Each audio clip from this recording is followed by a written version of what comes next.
Alrighty, welcome to Oxygen Not Included. Today I want to give you some tips and tricks that may help you along the way of building the perfect base for your duplicants. Well, you came here for a reason, so let's not keep you waiting. Number 1. Planter boxes. You can have all kinds of plants inside the planter box, even ones that require watering. As long as your duplicants can bottle the necessary liquid, they will deliver it to the planter box, which in the early stages of the game makes them a very good alternative to the hydroponic farm tiles, especially when your piping is not yet ready. And this, by the way, also works for normal farm tiles too. Number 2. Duplicant stress. If you have a stressed duplicant that despite all efforts still slowly gains stress over time, there is a little something that you can do about it. Go to your duplicant and click on Follow Cam. By doing this, he or she will gain the Center of Attention trait that will decrease stress by another 5% per cycle. Although not much, in some situations this teeny tiny amount can help you a lot. Number 3. Keeping food fresh indefinitely. You can store your food in vacuum and it will stay fresh for basically forever. This way, it is both refrigerated and inside a sterile atmosphere, although in vacuum, making vacuum a good alternative to the power-consuming refrigerators. Oh, and also, storing food in polluted oxygen will make it decay quicker. A chlorine, hydrogen, or a carbon dioxide atmosphere will keep food fresh regardless of the surrounding temperature. Number 4. Create natural tiles. It is possible to create natural tiles by basically solidifying a liquid material. To achieve this, you need to have a liquid of the desired element that you then have to cool down a little under its freezing point. For example, to create igneous rock, you must begin with a little over 1800 kilograms of magma and cool it down under its freezing point. This trick also works for polluted or clean water, gold, copper, or every other liquefiable element. For most of them, you will need around 1000 kilograms or more of liquid per square. Magma is an exception, requiring 1800 kilograms. Number 5. Gas flow direction.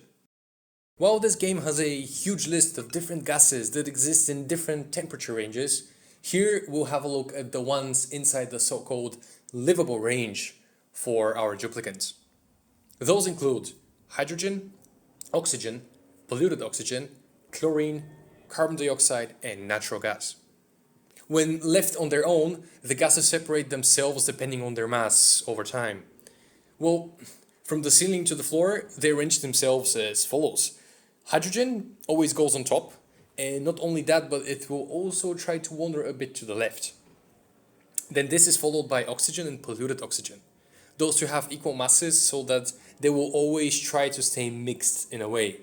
If you're trying to clean up your air, well, you will probably have to raise the deodorizers from the ground depending on the height of your rooms, so keep that in mind.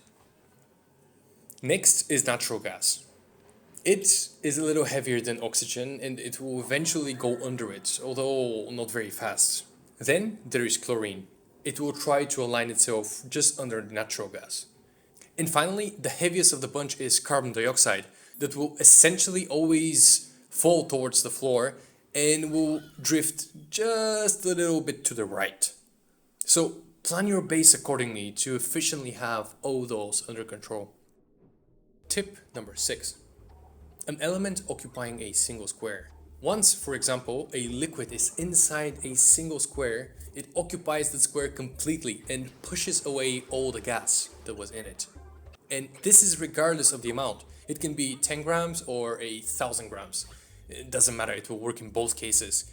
Exactly this game mechanic is the basis for all liquid or gas airlocks that I can cover in a different video.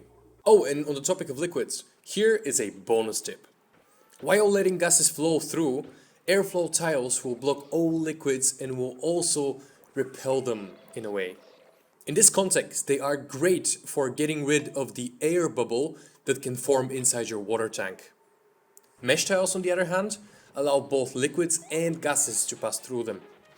And finally, number 7. Avoid gas or liquid leaks while building. The next tip will be great for people that, just like me, want to completely avoid any gas contaminations. You can dig material or build tiles diagonally without having to worry about any gas leaks, as shown on the screen. The only rules are, your duplicants must be able to reach it, and to always have tiles blocking left and right from the edge. This is especially helpful when you're spreading outside of your starting biome and encounter chlorine or hydrogen gas pockets.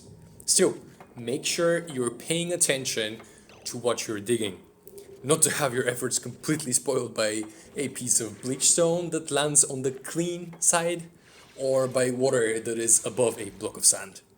Okay, I hope this video was helpful. If you like to see more of those, give me a thumbs up and also share some of your tips and tricks down in the comment section. Thank you for watching. Ciao, see you soon.